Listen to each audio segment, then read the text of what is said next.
사건이 일어나면 우리는 그 사건의 이유 혹은 원인을 찾으려고 합니다.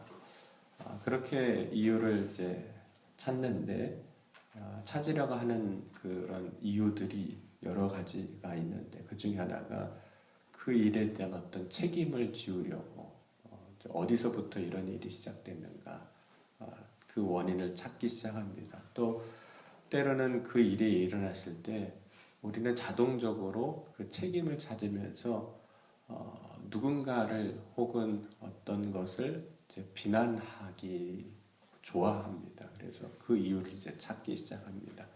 그런데 정말 어떤 사건이 상황이 일어났을 때 왜 이런 일이 일어났는지 그 원인을 찾아야 하는 진짜 이유는 단순히 책임지우거나 비난하기 위해서 그 이유를 찾는 것이 아니라 근본적인 문제를 해결하기 위해서 원인을 찾아야 하는 겁니다.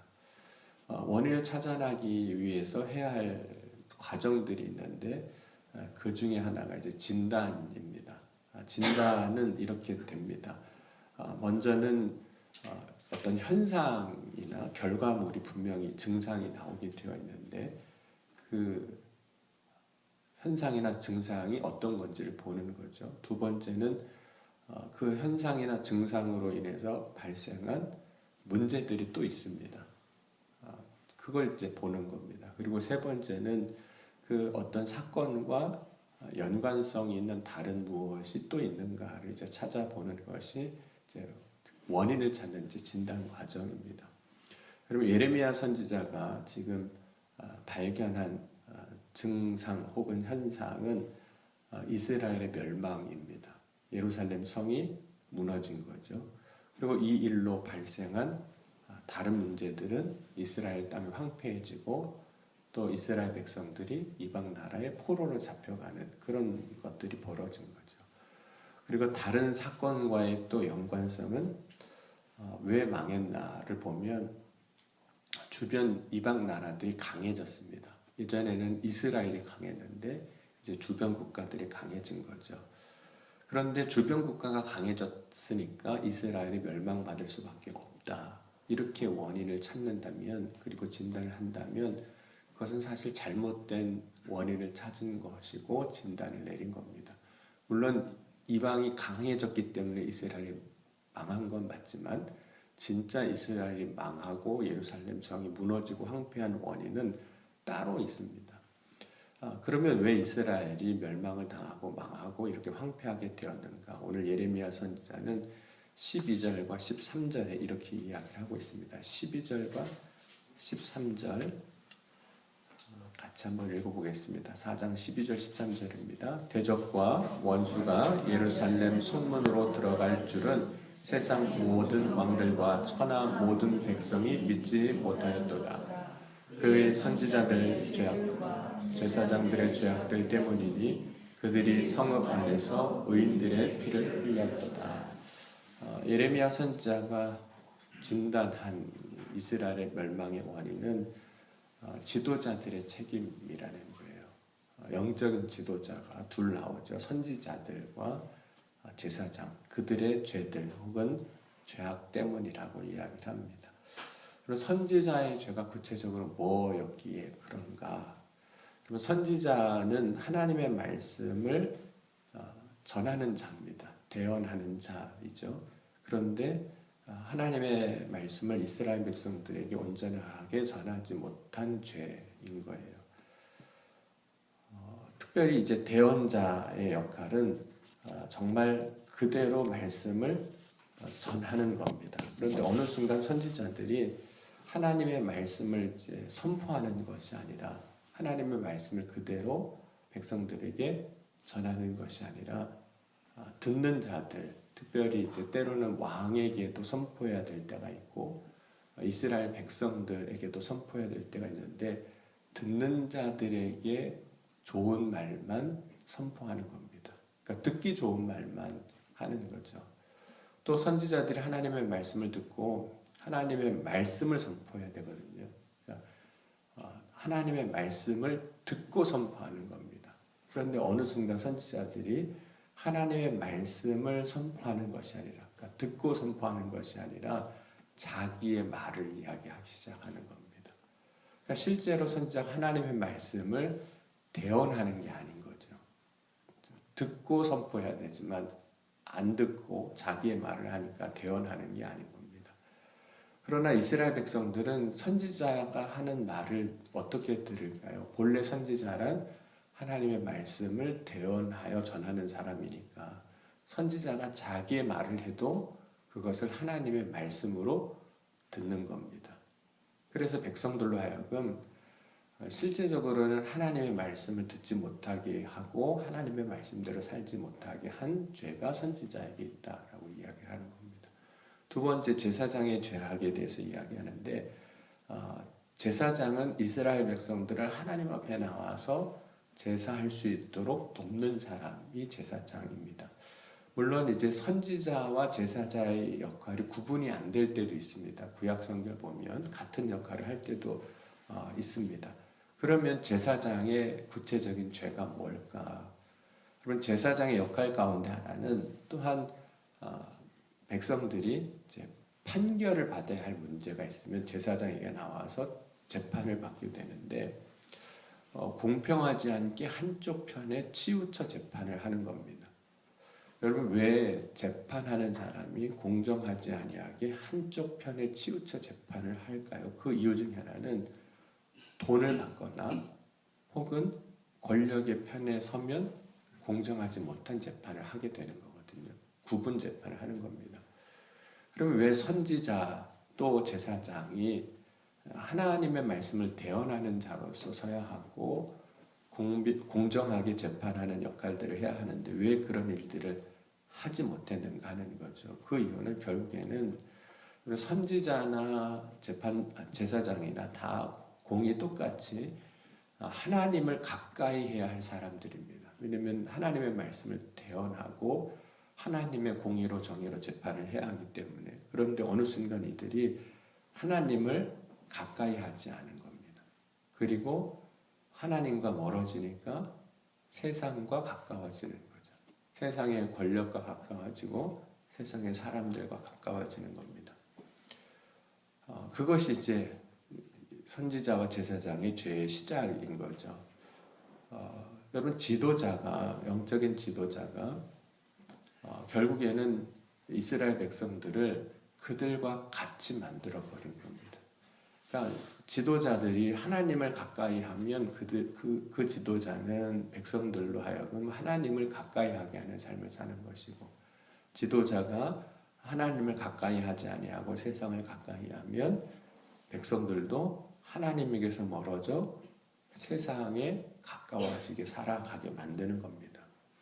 지도자든 백성이든 혹은 지도자의 죄가 백성이 흘러가는 그 삶은, 죄로 물드는 삶은 순식간에 번지는 겁니다. 그러므로 이스라엘 멸망의 원인이 이 영적인 지도자의 죄에 있다고 말하는 거죠. 오늘 예레미야 선지자가. 그러면 이제 원인이 나온 거잖아요. 이 백성들이 혹은 이스라엘이 멸망하고 예루살렘이 황폐하게 된 원인이 나왔으면 어떻게 해야 될까요? 원인을 알았으니까 이 원인부터 해결을 해야 되는 건데, 그리고 죄의 문제를 해결하는 방법은 회개밖에는 없습니다.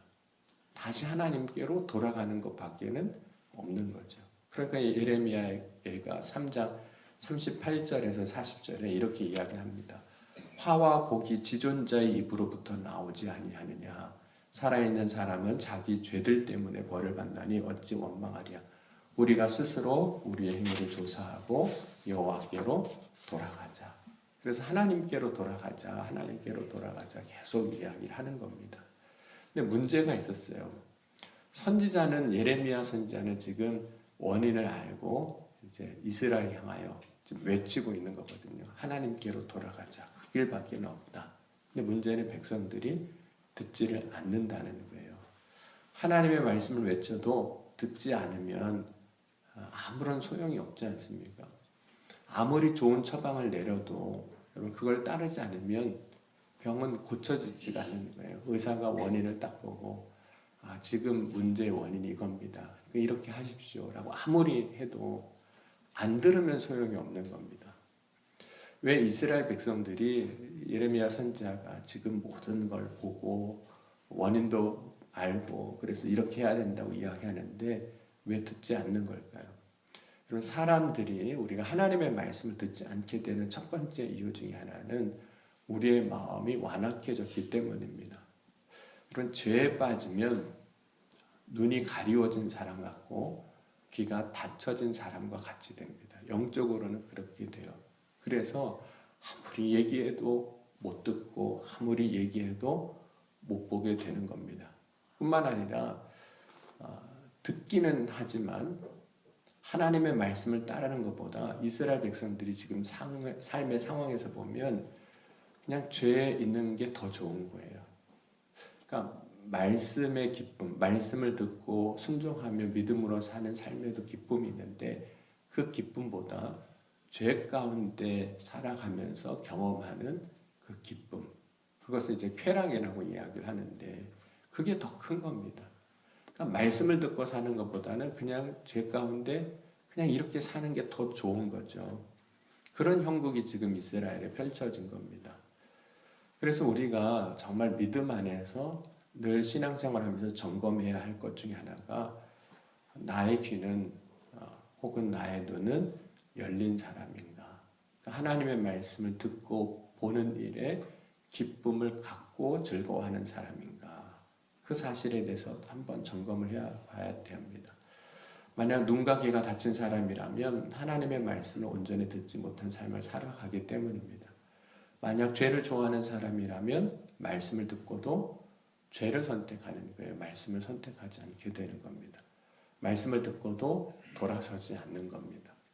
그럼 소돔과 고모라 성이 무너질 때 하나님이 롯의 그 가정을 이제 구원하셨는데 그때 롯의 아내가 소돔 성을 나오면서 뒤돌아봅니다. 그래서 소금 기둥이 되거든요. 창세기 19장 17절에 보면 이렇게 말씀합니다. 그 사람들이 그들을 밖으로 이끌어낸 후에 이르되 도망하여 생명을 보존하라. 돌아보거나 들에 머물지 말고 산으로 도망하여 멸망함을 면하라. 이것이 롯을 구원하는 그 천사들이 롯을 구원할 때 한 말입니다. 절대로 뒤돌아보지 말아라. 그게 말씀이에요. 하나님 주신 말씀. 그런데 19장 26절을 보면 롯의 아내는 뒤를 돌아보았으므로 소금 기둥이 되었더라. 그럼 롯의 아내는 왜 뒤를 돌아본 걸까요? 왜?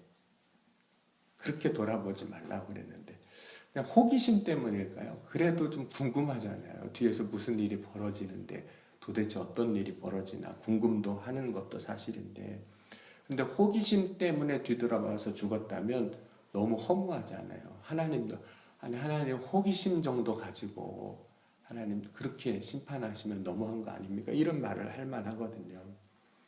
그런데 진짜 이유는 지금 롯의 아내가 소돔성은 떠나긴 해요. 왜냐하면 하나님이 보낸 천사가 그들의 손을 붙잡고 끌어내니까 나오는 거죠. 나오긴 하는데 그 속마음은 어떤 걸까요? 여기가 좋사오니에요. 여기가 더 좋은 거예요. 그렇게 멸망당하는 소돔성이어도 여기가 너무 좋은 거예요. 자신이 좋아하는 것에 미련을 못 버린 겁니다. 그러니까 마음은 소돔성에 있는 거죠. 몸은 지금 끌려 나오긴 하는데 마음은 소돔성에 있는 거예요. 실제로는 그 소돔성에서 죄를 짓는 그 삶을 살았던 그것이 하나님의 말씀을 따르고 순종하는 삶보다 더 좋았다. 그런 얘기인 겁니다. 여러분 오늘 우리가 신앙생활하면서 내가 진정으로 좋아하는 게 뭔가 이것도 봐야 돼요. 나의 귀가 눈이 어떻게 열려 있는가를 봐야 하기도 하지만 내가 진정으로 좋아하는 게 뭔가 좋아하는 것이라는 것은 그저 선호하는 것 그런 걸 이야기하는 게 아닙니다. 그냥 취향 정도를 말하는 게 아니에요. 뭐 취향이야 그렇게 문제가 되지는 않아요. 여러분 설렁탕에는 깍두기가 맞을까요? 겉절이가 맞을까요? 취향대로 드시면 됩니다. 옳고 그른 문제는 아니에요. 그렇죠? 보통은 깍두기를 많이 먹긴 먹는데 그냥 깍두기 드시고 원하시는 분은 뭐 겉절이 먹고 싶은 분은 있으면 겉절이 먹으면 되지. 거기에는 꼭 깍두기여야 하고 그거는 아니거든요. 그냥 취향 정도예요. 선호도 정도예요. 그런데 여러분 누가복음 16장 13절에 보면 이렇게 말씀을 하고 있습니다. 집 하인이 두 주인을 섬길 수 없나니 혹 이를 미워하고 저를 사랑하거나 혹 이를 중히 여기고 저를 경히 여길 것이니라. 너희는 하나님과 재물을 겸하여 섬길 수 없느니라. 여러분 결국은 롯의 아내가 사랑한 게 뭐냐면 소돔성의 삶인 겁니다. 소돔성의 삶을 사랑한 거예요. 여러분 예루살렘이 멸망할 당시 제사장과 선지자가 사랑한 것은 하나님이 아니라 세상이었던 겁니다. 하나님의 말씀이 아니라 세상의 즐거움이었던 거예요. 그럼 오늘 저와 여러분은 무엇을 사랑하는 사람인가요? 한번 오늘 말씀을 통해서 저와 여러분의 삶에 나는 무엇을 사랑하는 사람인가 한번 돌아보고 온전히 주님을 사랑하는 자가 될 수 있기를 주의 이름으로 간절히 축원합니다. 그러니까 주님을 사랑하는 마음이 없으면 결국은 주님을 떠나게 되어 있습니다. 그리고 자기가 사랑하는 것을 쫓아가게 되어 있습니다. 오늘 내가 사랑하는 것이 무엇인지를 돌아보고 주님을 사랑하는 자가 되게 하옵소서. 이 믿음의 고백을 가지고 오늘도 승리하는 저와 여러분이 될 수 있기를 주의 이름으로 간절히 축원합니다. 기도하시겠습니다. 사랑과 은혜가 풍성하신 하나님 아버지 감사합니다. 오늘 이 아침에도 주님을 바라고 소망하며 믿음으로 나아갑니다. 예루살렘 성이 멸망하고 무너지고 이스라엘 땅이 황폐하여졌을 때 그 원인이 선지자와 제사장의 죄악 때문이라고 예레미야 선지자는 오늘 고백합니다. 오늘 이 시간 우리의 삶을 다시금 돌아보게 하시고 우리의 삶이 귀가 닫히고 눈이 닫히고 세상을 사랑하는 삶을 살아가는 자가 아니라 온전히 주님을 사랑하는 자가 되게 하여 주옵소서. 우리의 마음 문이 열려서 오직 주의 말씀을 듣는 또 보는 즐거움을 얻게 하여 주옵소서. 더욱더 주님을 가까이 하는 믿음의 삶으로 나아가게 하여 주옵소서.